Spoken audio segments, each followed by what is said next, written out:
Kathy, I call the next part of the Dinner Special podcast the pressure cooker. I am going to ask you 7 fast and fun questions that we want to know your answers to. Are you up for it? I'm up for it. Perfect. Number 1, which food shows or cooking shows do you watch? I watch so few. I'll admit that I like the vintage ones best. I go back. I like to watch old Julia, especially Julia and Jacques Pepin. Those are great.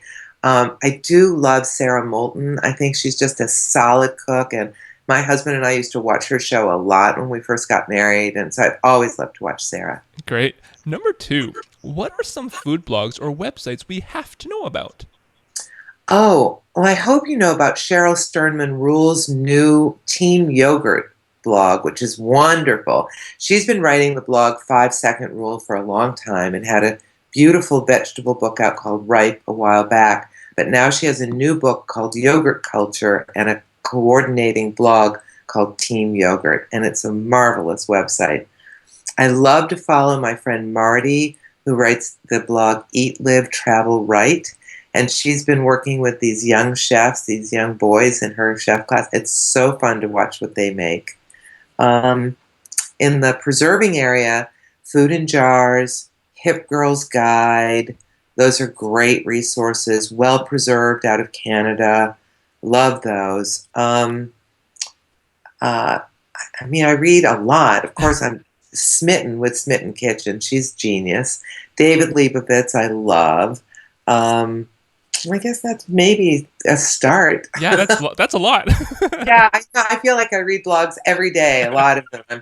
I wish I wrote as many as I mean as frequently as so many of my the ones I admire do. I mean to get to it more. Right, right. Now, number 3, who do you follow on Pinterest, Instagram, or Facebook that make you happy?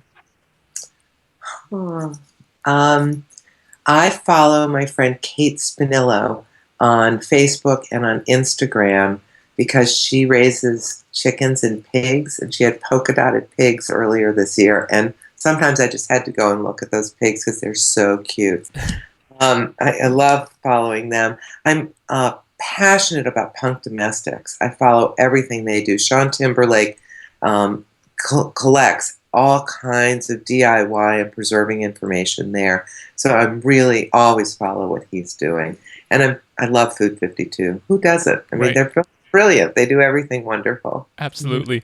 Now, number 4, what is the most unusual or treasured item you have in your kitchen? Uh, I have three things that I brought back from the south of France. One is a handmade cassoule to make cassoulet. It's big terracotta and just beautiful. I also have a pepper grinder.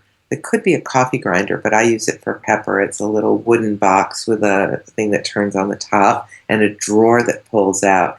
And the pepper comes out sort of in a large cracked form, and it's perfect to coat pastrami or to put on the outside of pancetta. And then on that same trip, my friend Kate's sister Stephanie found these little fèves. They're the little, often they're babies that are put in the Mardi Gras cakes. You probably have seen if you get the baby, then it's going to be your year. But in France, they have them for all the professions. So I have these tiny little pastries and sugars and confiture, and they're just like little ceramic things that sit on my stove and make me happy. Awesome.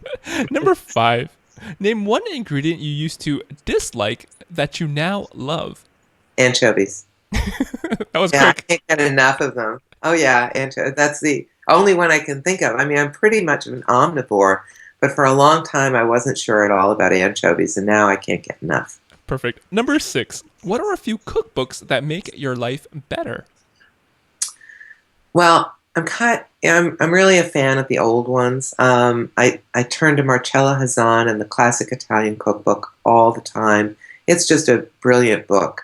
I love the pairings after every recipe. So if you find one recipe you want to make, you know then what to make for an antipasto and what should be your contorni. It's really lovely. Edna Lewis's book, The Taste of Country Cooking, I read that all the time because her voice is beautiful and the recipes are just intense and organic and natural, like what you would do if you saw beautiful things growing and brought them back to your kitchen. I like to read Laurie Colwin's home cooking and all of her recipes. And the Canal House ladies, man, they were my photographers, Christopher and Melissa, and they can't do wrong as far as I'm concerned. Every cookbook they have, you can just open it up, point, and make it, and you're going to be happy. Fantastic. And finally, number 7, what song or album just makes you want to cook?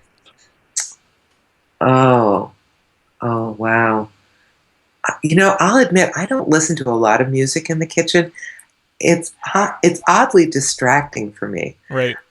It is. I mean, I'm more likely when things are processing that I might turn something on and just dance. I've been listening to Ellie Goulding a lot lately, and I just never know what I want to put on and sort of dance around the kitchen. But while I'm cooking, I'm concentrating often on trying to measure ingredients and I find music, because I love it so much, totally distracting. Well, perfect. Congratulations, Cathy. You have officially survived the pressure cooker. Thank you.